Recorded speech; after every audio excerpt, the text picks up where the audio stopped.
आदरणीय निर्णायक मंडल,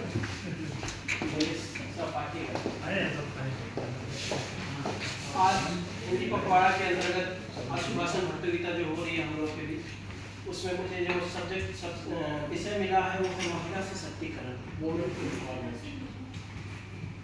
महिला सशक्तिकरण की बात हमारे देश के प्रधानमंत्री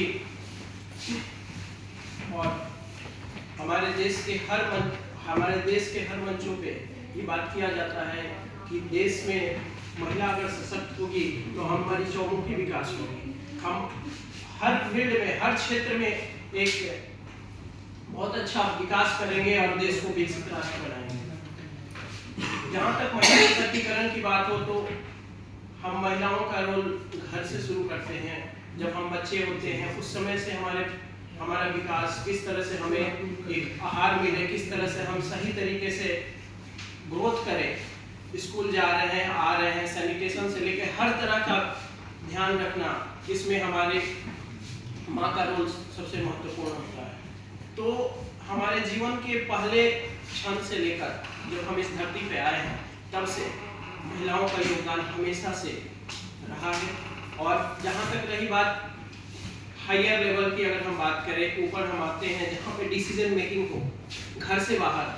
आज का भारत ये कहता है कि महिलाओं को घर से बाहर आकर अपने पैरों पे हर फील्ड में, अपने अलग अलग क्षेत्र में देश को ऊंचाई पे ले जाना है। चाहे हम साइंस की बात करें, चाहे हम स्पोर्ट्स की बात करें, चाहे हम राजनीति के फील्ड की बात करें, चाहे हम खेल में, तो देख ही रहे हैं किस तरह से हमारे देश की बेटियां आगे बढ़ रही हैं। साइना नेहवाल से लेकर के पीवी सिंधु, मनु भाकर, हर फील्ड में हम देख रहे हैं कि महिलाओं का योगदान।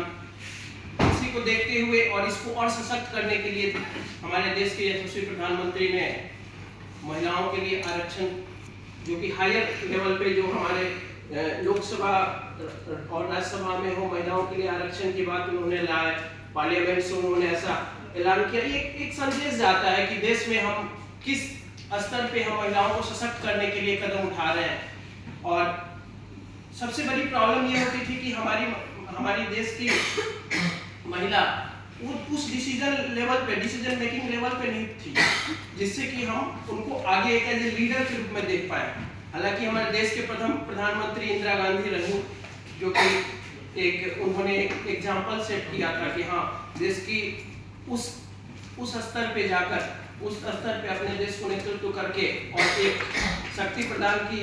तो महिलाओं का योगदान हमेशा से रहा है और आगे भी हमारे यही अप्रोच होगा कि हम महिलाओं को और आगे की तरफ बढ़ाएं और कदम से कदम मिलाकर जो हमारे, चाहे हम अगर डिफेंस की बात करें तो हमारे देश में डिफेंस में भी एक परमानेंट फॉर्म में हमारे देश की महिलाएं CDS, NDA और उसमें नेवी में। इसके अलावा सरकार ने सैनिक स्कूल के लिए भी बच्चियों के लिए ये सैनिक स्कूल में लाने के लिए प्रावधान लाया। तो इस तरह से महिला सशक्तिकरण हमारे देश में अच्छे लेवल पे चल रहा है और हमें और इसको बढ़ावा देने की जरूरत हो, चाहे हमारे ऑफिस के कलीग्स हो या फिर हमारे ऑफिस के अलावा भी कॉर्पोरेट फील्ड हो या फिर हर क्षेत्र में जहाँ भी हमें मौका मिले उनको मदद और उनको साथ देना चाहिए, और जिससे कि हमारा देश विकसित बने। धन्यवाद।